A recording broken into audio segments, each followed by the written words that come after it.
পারভেজের মা অপেক্ষা করছেন কখন ছেলে আসবেন, তার পছন্দের খাবার রান্না করবে। হ্যাঁ, আমি প্রাইম এশিয়া বিশ্ববিদ্যালয়ের টেক্সটাইল ইঞ্জিনিয়ারিং শিক্ষার্থী পারভেজের কথাই বলছি। সামান্য একটি তুচ্ছ ঘটনার কারণে সে হেসেছিল দুজন মেয়েকে দেখে।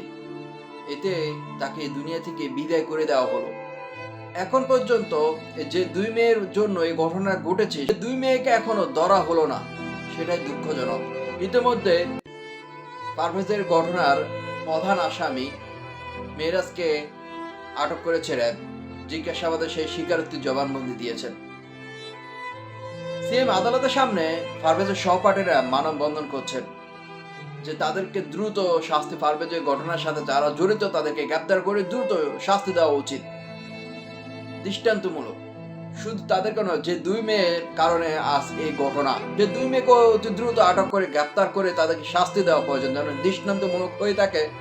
বাংলাদেশে দ্বিতীয়বার আর কি এই ধরনের কাজ কেউ না করে, যে হাসির কারণে বন্ধুদেরকে, বয়ফ্রেন্ডকে কল দিয়ে এই ধরনের কাজ করবে। মানুষ মানুষকে দেখে হাসতে পারবে না, অবাক করা কাণ্ড।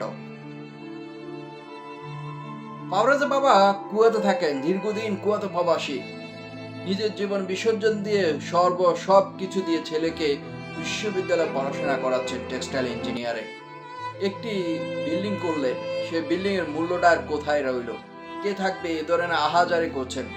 ছেলের ঘটনা শুনে প্রবাস থেকে চলে আসলেন বাবা।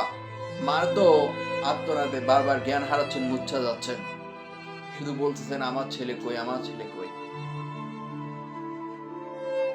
মা বাবাই জানে যে ব্যথা বেদনাটা, কষ্টটা কেমন। আপনারা আপনাদের সাথে কারো তুচ্ছ কোনো ঘটনা হলে আপনারা এই ধরনের কাজ করবেন? মানুষের মধ্যে দয়া মায়া সবকিছু চলে যাচ্ছে। পারভেজের ঘটনা সম্পূর্ণ দুঃখজনক। আমি চাইব দ্রুত এটা যেন বিচার হয়, দৃষ্টান্ত হয়ে থাকে সমাজের মধ্যে। আর যে দুই মেয়ের কথা বলছি, অতি দ্রুত তাদেরকেও গ্রেপ্তার করা প্রয়োজন। তাহলে দ্বিতীয়বার এই ধরনের কেউ সাহস করবে না। চাই না আর চাই না যে কারোর সাথে এ ধরনের ঘটনা ঘটুক। ভিডিওটা শেয়ার চাই। ধন্যবাদ সকলকে। যারা চ্যানেলে নতুন অবশ্যই চ্যানেলটি সাবস্ক্রাইব করবেন।